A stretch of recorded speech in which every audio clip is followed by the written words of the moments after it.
யோபுவை டச் பண்றதுக்கு கூட அவன் ஆண்டவர்கிட்ட போய் நிப்பான். ஆண்டவர்கிட்ட போய் நான் இவனை தொடலாமா, நீங்க உத்தரவு கொடுப்பீங்களா? உத்தரவு கொடுத்ததுனாலதான் யோபுவை சாத்தான் சோதிக்கும்படியாய் வந்தான். இன்னைக்கு எத்தனை பேர் நம்புறீங்க? என் கூட அவர் இருக்கும்போது, அவர் அனுமதி இல்லாம தலையில் இருக்கிற ஒரு நல்ல கை தட்டி ஒரு அல்லேலூயா சொல்லக்கூடாதா? இந்த 2024 நாளைக்கு நான் சொல்றேன், இதுவரைக்கும் உன் வாழ்க்கையில சில காரியங்கள் நடந்திருக்கலாம், இழப்புகள் வந்திருக்கலாம், போராட்டங்கள் நடந்திருக்கலாம், பலவீனங்கள் வந்திருக்கலாம், நிந்தனைகள் உன் வாழ்க்கையில ஏற்பட்டிருக்கலாம். ஆனா இனி விசுவாசி, அவர் என் கூட இருப்பார். என் வாழ்க்கையில வெட்கப்பட்டு போவது இல்லை, அவர் என் கூட இருப்பார்.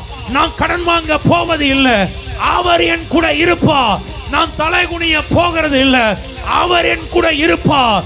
எந்த விதத்திலும் நான் சோர்ந்து போவதில்லை. விசுவாசிக்கிற பிள்ளைகள் நல்ல கை தட்டி